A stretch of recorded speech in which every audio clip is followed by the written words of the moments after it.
मैं doctor Pradeep Chaudhary, lecturer physics, government polytechnic college Chittorgarh.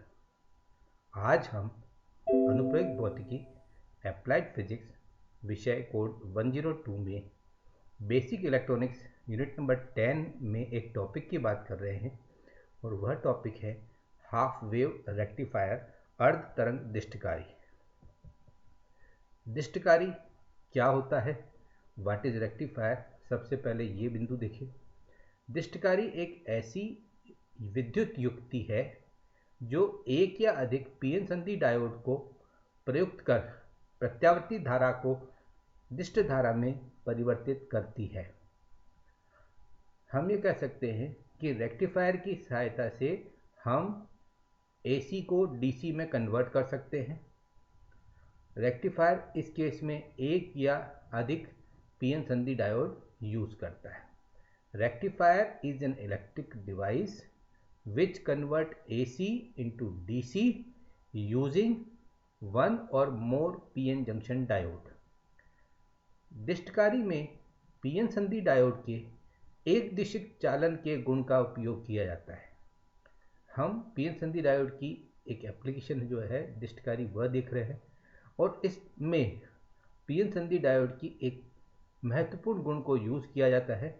वह गुण यह है कि जब पीएन संधि डायोड फॉरवर्ड बायस में अर्थात अग्र बायस में होता है तो उस समय परिपथ में अधिक धारा बहती है क्योंकि डायोड का प्रतिरोध वहां पर कम है, और जब डायोड पश्च बायस या रिवर्स बायस में होता है तो उस समय धारा नगण्य बहती है। तो इस प्रकार से दृष्टिकारी पीएन संधि में जो पीएन संधि डायोड हम काम में ले रहे हैं वह फॉरवर्ड बायस में होने पर ही धारा का प्रवाह करता है और रिवर्स बायस में होने पर धारा का प्रवाह नहीं करता। यह गुण जो है संधि डायोड का हम यूज करेंगे रेक्टिफायर में। ये देख सकते हैं आप, रेक्टिफायर इनपुट उसके लिए एसी है, आउटपुट जो हमको मिलेगा वह डीसी या यूनिडायरेक्शनल होगा। दृष्टिकारी के प्रकार, टाइप्स ऑफ रेक्टिफायर। सामान्य तौर पर तीन प्रकार के दृष्टिकारी होते हैं: हाफ वेव रेक्टिफायर अर्ध तरंग दृष्टिकारी, फुल वेव रेक्टिफायर पूर्ण तरंग दृष्टिकारी और ब्रिज रेक्टिफायर। आपके सिलेबस में दो रेक्टिफायर है, हाफ वेव रेक्टिफायर और फुल वेव रेक्टिफायर। इस लेक्चर में हम बात कर रहे हैं हाफ वेव रेक्टिफायर अर्ध तरंग दृष्टिकारी के।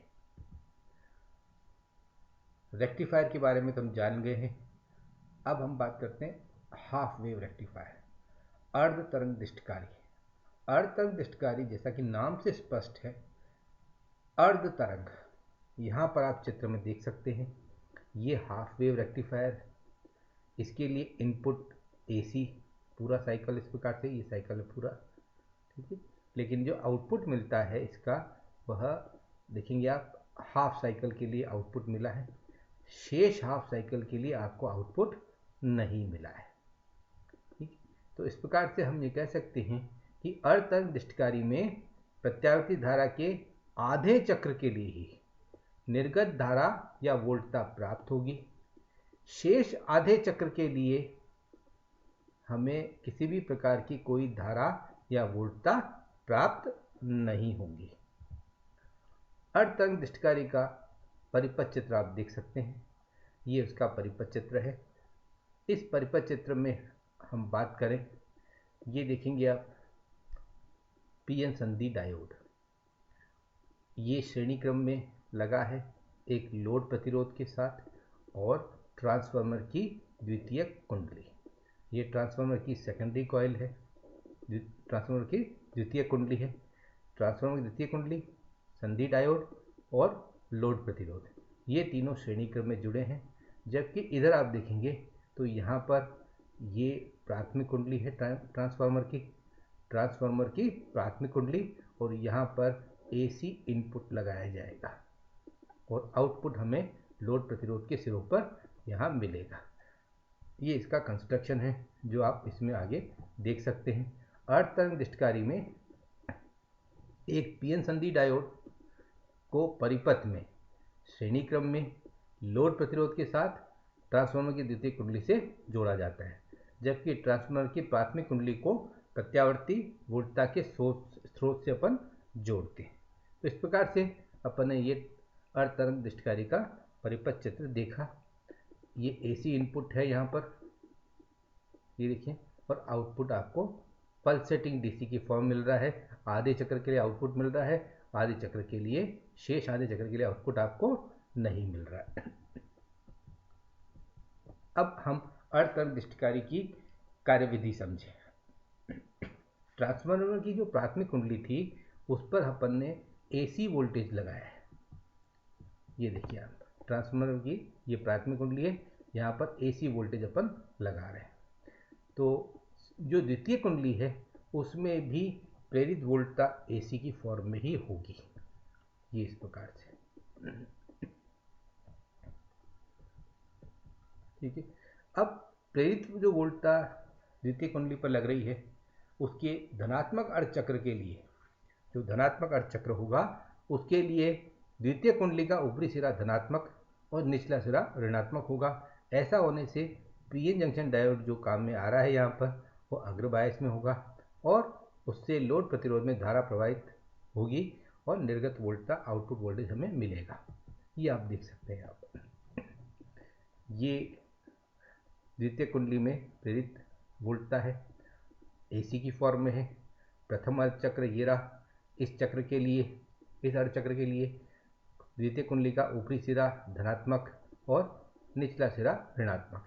जब ये सिरा धनात्मक होगा तो पी साइड डायोड की पॉजिटिव टर्मिनल से, एन साइड नेगेटिव टर्मिनल से, अतः यह डायोड इस समय अग्र बायस की स्थिति में होगा, फॉरवर्ड बायस की पोजीशन में होगा। उस समय इस परिपथ में धारा बहेगी, लोड प्रतिरोध के सिरों पर वोल्टता मिलेगी।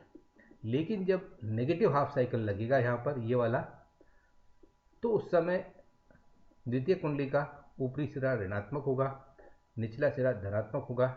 ऐसा होने से पी साइड नेगेटिव से और एन साइड पॉजिटिव से कनेक्ट हो जाने से यह संदीप डायोड इस अर्ध चक्र में उत्क्रम बायस अर्थात पश्च बायस या रिवर्स बायस पोजीशन में होगा और ऐसी स्थिति में बाई परिपथ में नगण्य धारा बहेगी और इस स्थिति में इस लोड प्रतिरोध के सिरों पर वोल्टता प्राप्त नहीं होगी।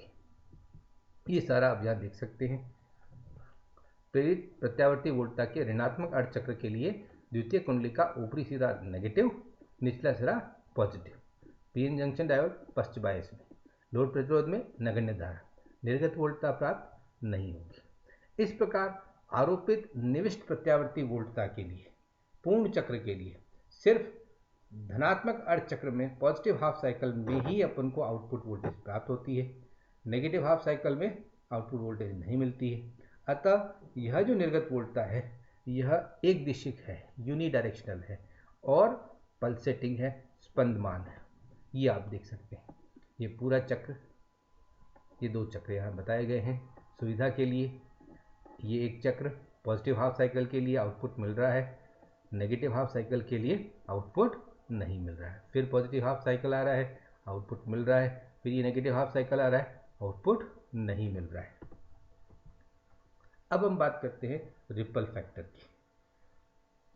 उन्मिका गुणांक या रिपल फैक्टर क्या होता है, पहले इसकी डेफिनेशन देख लें। It is the ratio of AC component RMS value and DC component RMS value with in the output of rectifier. जो हमारा दृष्टिकारी है उसमें जो आउटपुट है, निर्गत वोल्टता है या निर्गत जो टर्मिनल है वहाँ पर जो प्रत्यावर्ती धारा घटक उसमें जो उपस्थित हैं और जो दृष्ट धारा घटक हैं उनके अनुपात को हम उर्मिका गुणांक कहते हैं। Gamma equal to I A C upon I D C. फॉर्मूले के डेरिवेशन आपके सिलेबस में नहीं होने के कारण केवल हम यहाँ पर थोड़ा सा बात कर रहे हैं। आई डी सी की वैल्यू अर्थात दृष्टकारी घटक जो होंगे उसमें वो होंगे आई एम बाई पाई के बराबर, और जो ए सी घटक हैं अर्ध तरंग दृष्टकारी में वो आई एम बाई 2 के बराबर है। यहाँ पर आई एम जो है वह पीक वैल्यू ऑफ करंट है। इस प्रकार से गामा की वैल्यू हो जाएगी square root of pi square by 4 - 1 और ये वैल्यू आती है 1.21। इस प्रकार से हम कह सकते हैं कि AC कंपोनेंट ज़्यादा होंगे, DC कंपोनेंट कम होंगे। इसलिए अर्ध करंट दृष्टिकारी जो है उसे हम एक पुअर रेक्टिफायर कह सकते हैं, क्योंकि इसमें जो आउटपुट है जिसको प्योर DC होना चाहिए था, वहाँ पर AC कंपोनेंट ज़्यादा है और DC कंपोनेंट कम। अब हम बात करते हैं हाफ वेव रेक्टिफायर की एफिशिएंसी की, अर्ध तरंग दृष्टिकारी की दक्षता। उसके लिए सूत्र होता है output DC power over input AC power into 100। जो DC पावर आपको मिल रहा है आउटपुट में वह, और जो AC में अपन इनपुट पावर अपना लगाया है, इनपुट में जो AC पावर अपन लगाया है वो, इन दोनों का रेशियो को अगर 100 से मल्टीप्लाई कर दें तो एफिशिएंसी परसेंटेज में आ जाएगी।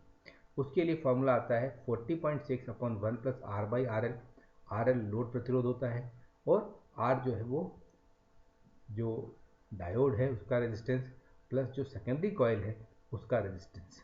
इस प्रकार से मैक्सिमम एफिशिएंसी जो है वह 40.6% होगी हाफ वेव रेक्टिफायर, अर्थात आधे से भी कम भाग के लिए ये प्रभावकारी रहा है।